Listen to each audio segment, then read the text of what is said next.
শেষে আপনাদের সঙ্গে আমি সৃজিতা আরো একবার চলে এসেছি। আচ্ছা, দিনের শেষে এসেছি মানে সারা দিনের গুরুত্বপূর্ণ খবর সবার আগে আপনাদেরকে জানাবো। তৃণমূলের প্রার্থী তালিকা প্রকাশিত হয়ে গেছে 291টা কেন্দ্রে, আপনারা জানেন। কিন্তু তারপরের অশান্তিটা যদি দেখেন, তৃণমূলের প্রার্থী তালিকা প্রকাশিত হওয়ার পর নানা জায়গায় অশান্তি। আমডাঙ্গায় তুমুল বিক্ষোভ। আচ্ছা ছেড়ে দিন, চোপড়ায় যান, সেখানে তো প্রার্থী নিয়েই বিক্ষোভ হচ্ছে। এখন প্রশ্ন হচ্ছে, এই এত বিক্ষোভের মাঝখানে এই ভোটের বছরে তৃণমূলকে ভীষণ রকম ভাবে ভুগতে হবে না তো? সবাই বলবে, তবে তার আগে ঠিক কি হচ্ছে রাজ্য জুড়ে একবার দেখুন। প্রার্থী অপছন্দ, তৃণমূলে বিদ্রোহ, জেলায় জেলায় তৃণমূলে অশান্তি। এই যেমন আমডাঙ্গায় বিদায়ী বিধায়ক রফিকুর রহমানের পরিবর্তে প্রার্থী করা হয়েছে পীরজাদা কাশেম সিদ্দিকীকে, তাতেই চলল ক্ষোভের আগুন।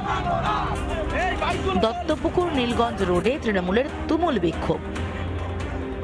টায়ার জ্বালিয়ে চলল মমতার দেওয়া প্রার্থী নিয়ে প্রতিবাদ। আমাদের দলের কাছে আবেদন থাকবে, আমাদের যিনি বিধায়ক ছিলেন, বিগত 3 বারের বিধায়ক, বিগত 15 বছর ধরে মানুষের দরজায় পৌঁছে গিয়েছে। উনি যে ক্লাসের ফার্স্ট বয়, যখন রেজাল্ট বেরোয় সে যদি ফেল করে, মানুষ যেরকম হতাশ হয়, বিধায়ক সাহেবকে টিকিট না দিয়ে আমডাঙ্গার সাধারণ মানুষ এবং তৃণমূল কংগ্রেস কর্মীরা এরকম হতাশ হয়েছেন। এমএলএ সাহেব হলে আমাদের ভালো হতো। দলের ঊর্ধ্বে আমরা কেউ নয়, কিন্তু আমাদের ভূমিপুত্র এমএলএ সাহেব থাকলে আমাদের ভালো হতো। অন্যদিকে টিকিট না পেয়ে অভিমানের সুর বিধায়কের গলায়। সাংসদ রাত্রে আমায় ফোন করেছিল, করে বলছে ব্যাপারটা দল খুব ভুল করেছে। আমি প্রতীক জৈনকে জানিয়েছি, অভিষেক বাবুকে জানিয়েছি, দিদিকে মেসেজ করেছি। একই ছবি উত্তর দিনাজপুরের চোপড়ায়। হামিদুলকে প্রার্থী ঘোষণা করায় শাসকের সংসারে অশান্তি।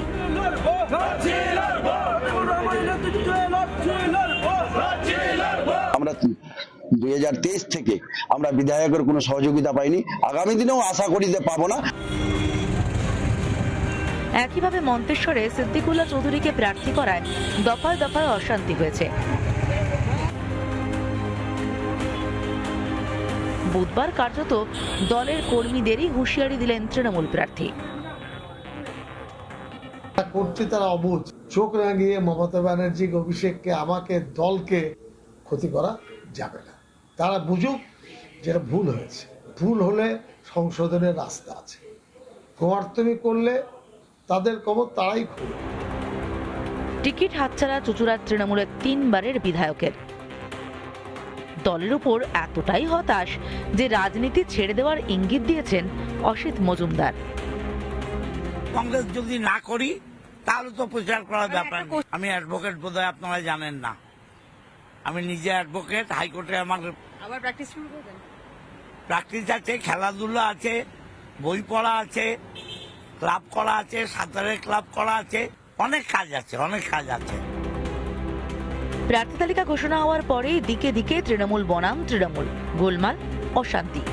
ভোট তো চলে এলো, বিক্ষুব্ধদের সামাল দিতে পারবে দল, নাকি এর ফল ভুগবে শাসক? রিপাবলিক বাংলা।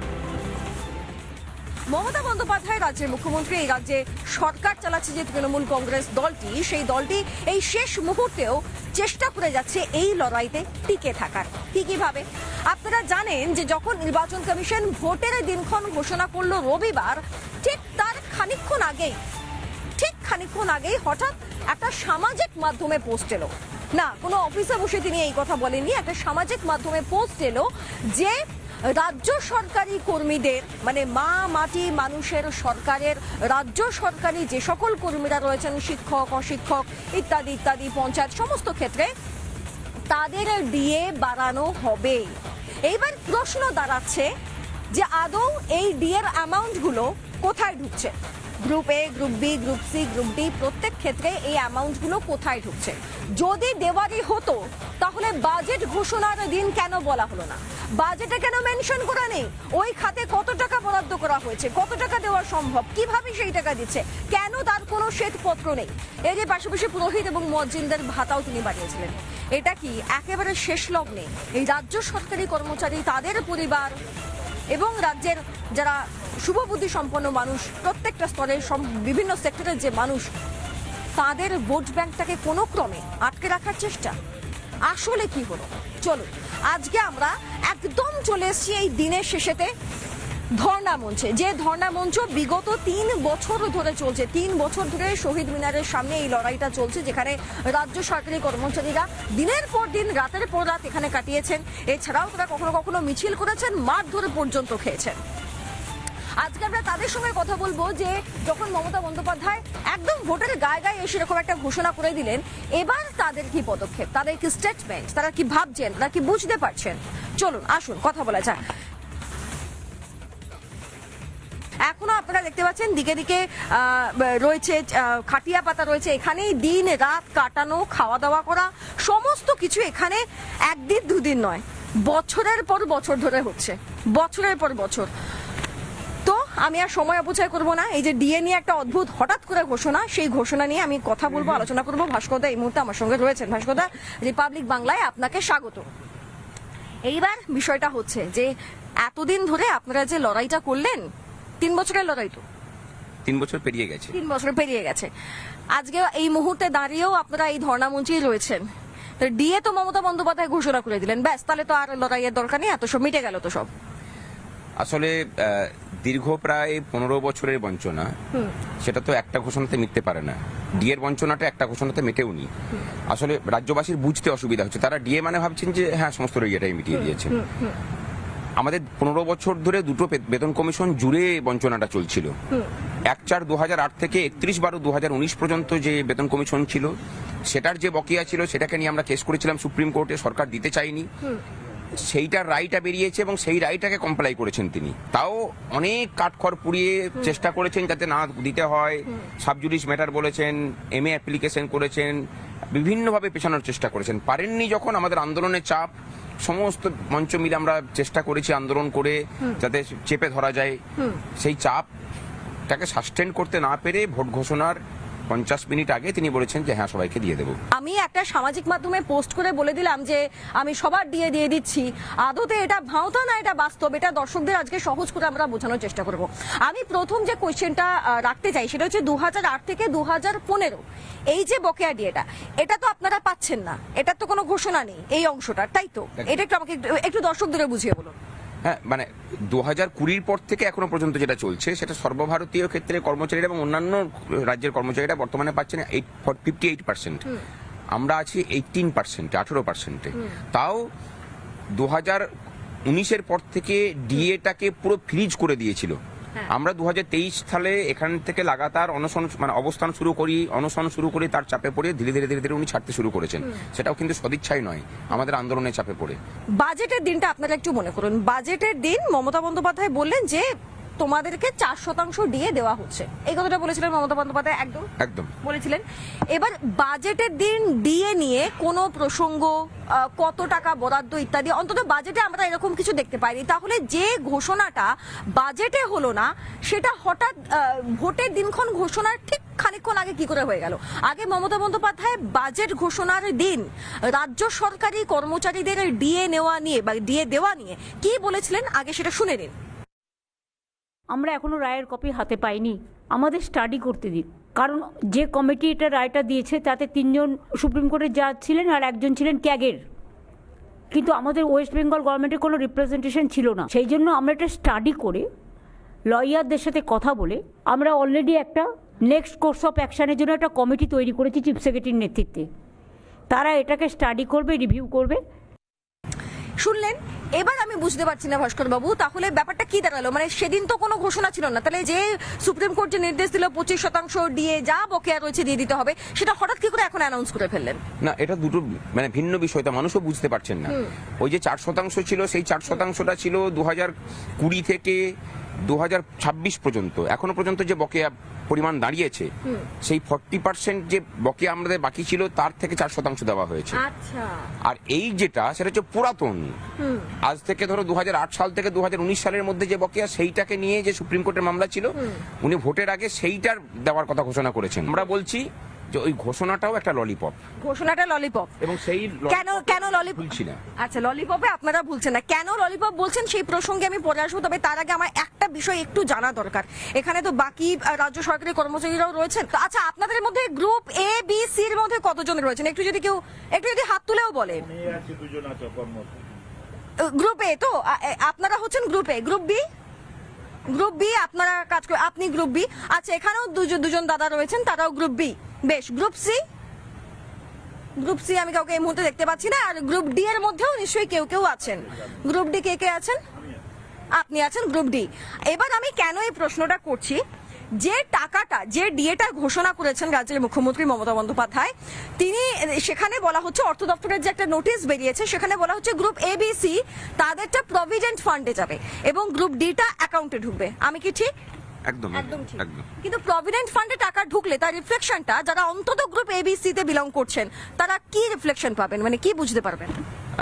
বলছেন যে রিফ্লেকশন কিছু দেখা যাবে না, 2 বছর সেটাকে লক পিরিয়ড থাকবে, 2 বছর আগে সেই পয়সাটা তোলাও যাবে না। বাস্তবতাটা হচ্ছে যে আমরা রেগুলার যে টাকাটা রাখি, প্রত্যেক মাসে আমাদের বেতন থেকে একটা অংশ কাটাতে হয়, সেই টাকাটা থেকে আমরা লোনও নিতে পারি, এরকম প্রভিশন আছে। আমার প্রয়োজন পড়লে আমরা লোন নিতে পারি। রাজ্য সরকারের কোনো কর্মচারী সহজে ওখান থেকে টাকা তুলতে পারেন না। সরকার কেন পারেন না? আচ্ছা, সরকার দিতে চায় না, মানে এটা কিভাবে আটকানো সম্ভব? মানে ডিপার্টমেন্টাল ক্লিয়ারেন্স পাওয়া যায় না যাতে করে তুমি পয়সাটা তুলতে পারো, কারণ ওই টাকাটা সরকার ইউজ করে নিজের প্রয়োজনের তাগিদে। এবার তাহলে এই যে টাকাটা জমা পড়বে, এখন বলা হচ্ছে যে সেই টাকাটার নাকি রিফ্লেকশন আমি দেন দেখতে পাবো না। তাহলে টাকাটা 2 বছরের আগে আমি দেখতেও পাবো না, আমার সেটা তোলার অধিকারও থাকবে না। আমাদের জিজ্ঞাসা যে টাকাটা আদৌ জমা পড়বে তো? আমি এই জায়গাটাই ধরতে চাইছিলাম, তার কারণ বলা হচ্ছে এই মাস, মানে মার্চ মাস থেকেই টাকা ঢুকবে। তাহলে যদি মার্চ মাস থেকে টাকাটা ঢোকে, তাহলে আপনি আদৌ জানতেই পারবেন না যে আপনার টাকাটা ঢুকছে কিনা, তাই তো? হ্যাঁ কিনা? জমা পড়েছে কিনা সেটা জানতেই পারবো না। এইবার যারা এখানে অবসরপ্রাপ্ত আজকেও আপনারা বসে আছেন, আপনারা কালকে থেকে আর বসবেন? কারণ আপনাদের তো অ্যাকাউন্টে টাকা ঢুকছে। না, প্রথম কথাটা হচ্ছে যে সুপ্রিম কোর্ট যে রায়টা দিয়েছিল, সেই রায়তে পরিষ্কার করে বলা ছিল যে টাকাটা টোটাল সামেশন করে যে টাকাটা প্রাপ্য হয়, সেই প্রাপ্য টাকার 25% ইমিডিয়েটলি দিয়ে দিতে হবে, আর বাকিটা ওই ইন্দু মালহোত্রা কমিটি নির্ধারণ করে দেবে, এবং সেটা কতটা ইনস্টলমেন্টে দিতে হবে সেটা হবে। উনি টোটালি সুপ্রিম কোর্টের রায়টাকেই ভায়োলেট করেছেন। না, আপনার মনে হয় না যেটা ভোটের জন্য করছেন মমতা বন্দ্যোপাধ্যায়? অবশ্যই, এছাড়া আর কি হতে পারে, কারণ মমতা বন্দ্যোপাধ্যায়ের গোটা ডিএর বিষয়টাই একটা ফার্স। দেখুন, ডিএ মানে শুধু তার মন মতো একটা কোনো শতাংশ তিনি ঘোষণা করে দিলেন, সেটাকে আমরা ডিএ হিসাবে ধরবো তেমনটা তো নয়। ডিএ হচ্ছে গিয়ে একটি ইকোনমিক ফ্যাক্টর, একটা অর্থনৈতিক পরিগণনার মধ্যে দিয়ে মহার্ঘ ভাতা নির্দিষ্ট হয়। সেটা কি, যে কেন্দ্রীয় সরকার যেটা করেন এআইসিপিআই অনুযায়ী 6 মাসের যে গড়, সেইটার অনুযায়ী ডিএ হয়, অর্থাৎ এই 6 মাসের যে মূল্য বৃদ্ধি হলো তার ক্ষতিপূরণ হিসাবে ডিএ। এর সঙ্গে আসলে এটা ডিএ নয়, এটা মনে হচ্ছে যে আমি এটুকুনে দিতে পারবো, আমি দিয়ে দিচ্ছি, ব্যাস। মানে দিতে ইচ্ছুক আমি। আচ্ছা, এইটুকুনে আমি দিতে ইচ্ছুক, তাই আমি দিয়ে দিচ্ছি। এর দয়া, এটা ডিএ নয়। শুধু দয়া তো ঠিক আছে, আপনারা বললেন দয়া। মমতা বন্দ্যোপাধ্যায় একটা কথা বলেছিলেন, ঘেউ করছেন রাজ্য সরকারি কর্মচারীরা, ঘেউ করছেন। আমি না সেই বক্তব্যটা একটু পুরনো হয়ে গেছে, কেউ কারোর থেকে স্মৃতি থেকে বেরিয়ে যেতে পারে। আগে সেই বক্তব্যটা একটু শুনে নিন, ঘেউ করার, তারপরে আমি আসছি আবার আলোচনায়। যারা আজকে গিয়ে মিউ করছে আর ঘেউ করছে আর বড় বড় ভাষণ দিচ্ছে, তাদের জিজ্ঞেস করুন 34 বছর ক্ষমতায় ছিলে, কেন তুমি সবার দিয়ে টাইম মতো যাওনি? কোন টিচার 1 তারিখে মাইনে পায় না? আগে তো ভাবতে হতো এই মাসের মাইনেটা পাবো কিনা ঠিক মতো। ভাস্কর, আসুন না, এখানে সবাই এক জায়গায় বসেছেন, এখানটা একটু বসে যান। এখানে সবাই চপমুড়ি খাচ্ছে, দারুণ ব্যাপার। যাই হোক, মানে রাজ্যের যে চপমুড়ি শিল্প, সেই শিল্পটাকে উৎসাহ দেওয়া আর কি। তার মানে আপনারা মমতা বন্দ্যোপাধ্যায় থেকে উৎসাহিত হয়ে গিয়েছেন। মমতা বন্দ্যোপাধ্যায় বলেছেন চপ খান, তাই তো? একদম, তার কারণ হচ্ছে বাজারে তো চাকরি নেই, বেকারত্বের সংখ্যা তো বেড়েছে, কিছু তো করতে হবে পেট চালানোর জন্য। তো এই চপ সিঙ্গারা শিল্প, এটাই তো এখন চলছে। আমার ভবিষ্যতে আমার ছেলে মেয়ে কি করবে? চপ ভাজবে, এখন থেকেই শেখাচ্ছেন, কেন ভবিষ্যতে তো চাকরি নেই। দুর্ভাগ্য আমাদের। উৎসাহিত না হোক, আমাদের মাননীয় কিন্তু উৎসাহিত হবে চপটাকে আর মুড়িটাকে দেখে, অবশ্যই উৎসাহিত হবে। পথ আপনারা অনুসরণ করছেন, কথাটা কেউ অন্তত মান্যতা দিয়েছে, এটাতে উনি খুশি হওয়ার কথা। আমি একটু যখন চপমুড়ির আয়োজন একটা হয়েছে আমি একটু মমতা বন্দ্যোপাধ্যায়ের চপমুড়ির বক্তব্যটাও শুনিয়ে দিই। একটা ছোট্ট টেলিভিশনের দোকান, আমি আমার পাড়ার কতগুলো টেলিবাজার দোকান চিনি, এইটুকু একটা দোকান, সেখান থেকে বড় বড় 4 তলা 5 তলা 10 তলা বাড়ি বানিয়েছে। মমতা বন্দ্যোপাধ্যায় এই আপনাদেরকে বলেছিলেন যে ঘেউ ঘেউ করছেন, আপনারা ঘেউ ঘেউ করছেন।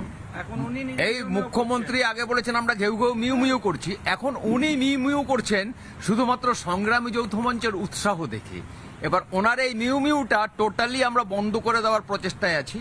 উনি এই রাজ্যে ক্ষমতায় থাকবেন না। আপনি নিশ্চিত মমতা বন্দ্যোপাধ্যায় এই রাজ্যে ক্ষমতায় না থাকবেন? আমরা সেই চেষ্টা করব যাতে মমতা বন্দ্যোপাধ্যায়ের নামটা প্রাক্তন হয়ে যায়। তার কারণ হচ্ছে আপনি যে এই কথাটা বললেন, এবার তো মমতা বন্দ্যোপাধ্যায় বলতেই পারেন যে আপনারা এখানে বসে বসে আদতে রাজনীতি করছেন, আপনারা রাজনীতি করার চেষ্টা করছেন। আমরা অরাজনৈতিক ভাবে এই নোংরা রাজনীতিটাকে সরাতে চাইছি।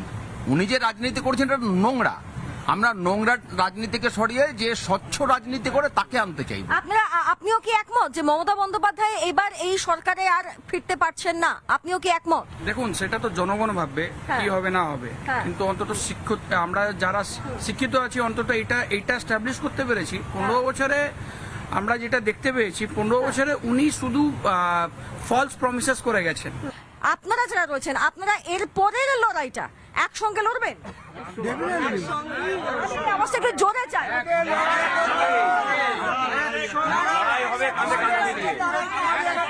আমাদের সারমেয়ের সঙ্গে তুলনা করেছিলেন ম্যাডাম, আমরা যদি সারমেয় হয়ে থাকি এমন কামড় দেবো জলাতঙ্ক রোগ হবে খুব শীঘ্রই, এবং সেই রোগের আতঙ্কে উনি 14 তলা থেকে ঝাঁপ মারবেন নিচেতে।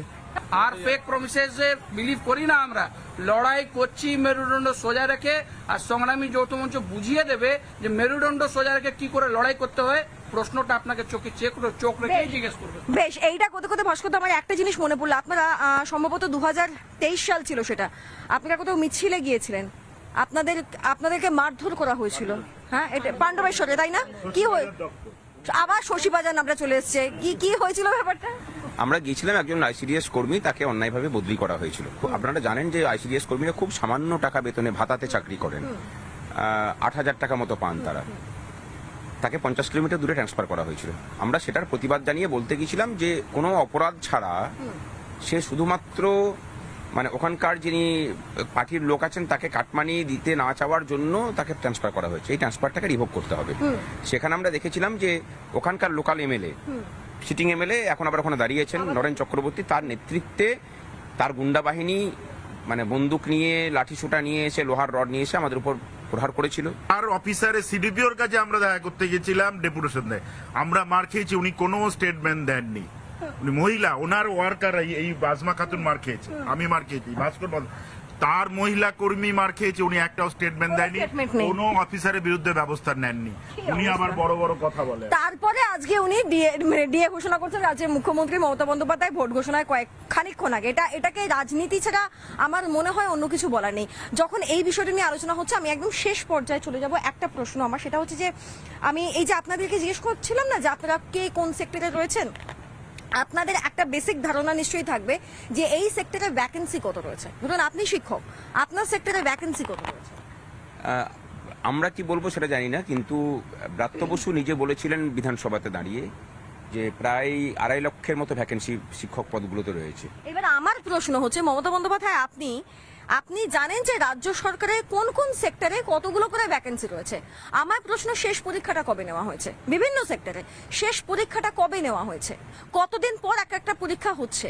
আপনি বেকার ভাতা দেন, আপনি যুবসাথী দেন, আপনি চাকরির ব্যবস্থা করতে পারেন না সরকারি? আগে মমতা বন্দ্যোপাধ্যায়ের ওই যুবদের ভাতা দেওয়ার যে বক্তব্য সেটা একটু শুনুন, সেটা ইতিমধ্যেই চালুও হয়ে গেছে, সেটা একটু শুনুন, তারপরে আসছি। যুবসাথী যে প্রোগ্রামটা আছে, যে স্কিমটা নতুন করে লঞ্চ করা হয়েছে মাধ্যমিক পাশেদের জন্য, মাধ্যমিক পাস যারা করবে 21 থেকে 40 বছর, অন্য কোনো স্কিমে যদি তারা টাকা না পায় তাহলে তারা 1,500 টাকা করে আগামী 5 বছর পাবে। এইবার আমার যেটা প্রশ্ন সেটা হচ্ছে যে এই যে বিভিন্ন সেক্টরগুলোতে, ধরুন আপনি কোন সেক্টরে রয়েছেন? শিক্ষাক্ষেত্রে। আপনি শিক্ষাক্ষেত্রে রয়েছেন, শিক্ষাক্ষেত্রে মানে এসএসসি তো, কিন্তু এসএসসি তে সবেই একটা পরীক্ষা হলো প্রায় 10 বছর পর, তাই তো? 10 বছর পর মাঝখানে কোনো এক্সাম হয়নি। স্যার আপনি কোন সেক্টরে? সেটাও সুপ্রিম কোর্টের নির্দেশেই। সেটাও সুপ্রিম কোর্টের নির্দেশে। আমি অবসরপ্রাপ্ত শিক্ষক। আপনি শিক্ষক ছাড়া আর কোন সেক্টরে নার্সিং এ আছেন? আপনাদের সেক্টরে প্রত্যেক বছর পরীক্ষা হয়? না, প্রত্যেক বছর হয়তো পরীক্ষা হয় না। আমাদের হসপিটালগুলোতে, যেটা আপনি যে কোনো হসপিটালে যাবেন, আপনি একটা মুমূর্ষ রোগীকে নিয়ে যাবেন, দেখবেন যে আপনাকে ট্রলিটা ঠেলতে হচ্ছে, আপনাকে হুইল চেয়ারটা ঠেলতে হচ্ছে। তার কারণ হচ্ছে কোনো গ্রুপ ডি কর্মী নেই এখানে, ট্রিটমেন্ট হয় না, কোনো গ্রুপ ডি কর্মী নেই। পুরো পশ্চিমবঙ্গের হসপিটাল, পশ্চিমবঙ্গের কোনো হসপিটালে হয়তো একটা দুটো জায়গাতে যারা এখনো অবসর পায়নি তারা এখনো কাজ করছে, বাকি সব জায়গাতে হচ্ছে কন্ট্রাকচুয়ালে হচ্ছে। তারা সরাসরি হাতে মায়না পায় না। কিভাবে পায়? তারা হচ্ছে কন্ট্রাক্টররা টাকা পাচ্ছে, এজেন্সি টাকা পাচ্ছে, এজেন্সি থেকে হচ্ছে প্রতি মাসে তাদের মায়না 26 দিনের মায়নার জায়গায় কোনোদিনও 22 দিনের মায়না দিচ্ছে, কোনোদিনও হচ্ছে 20 দিনের মায়না দিচ্ছে। শুধু তাই নয়, ও মানে পুরো টাকাটা পাচ্ছে না। জানুয়ারি মাসের মায়না সেটা হচ্ছে ফেব্রুয়ারি মাসের 28 তারিখে। চলবে কি করে এইভাবে? তাদের সংসার বকলমে চলে না।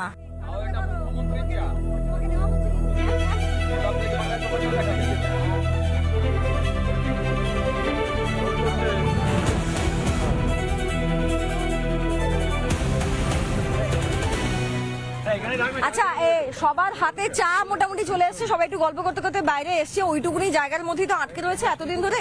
এই বাইরেটাই যায় যেটুকুনি হাওয়া আর কি, খোলা হাওয়া। এতদিনের সংগ্রাম, এত সংগ্রামের মাঝখানে একটু হাওয়া তো দরকার। আমি একদম শেষ লগ্নে আছি, আমি একটা র্যাপিড ফায়ার রাউন্ড করব। র্যাপিড ফায়ার, দুজনের নাম বলবো, যে কোনো একটা নাম চুজ করতে হবে, ঠিক আছে? বেশি ভাবা যাবে না। মমতা বন্দ্যোপাধ্যায় না অভিষেক বন্দ্যোপাধ্যায়? অবশ্যই মমতা বন্দ্যোপাধ্যায়। আপনারা? মমতা বন্দ্যোপাধ্যায়। মমতা বন্দ্যোপাধ্যায়। যে কাউকে না চুজও করা যেতে পারে, চুজও করা যেতে পারে। আচ্ছা, মমতা বন্দ্যোপাধ্যায় না শুভেন্দু অধিকারী? অবশ্যই মমতা বন্দ্যোপাধ্যায় নয়।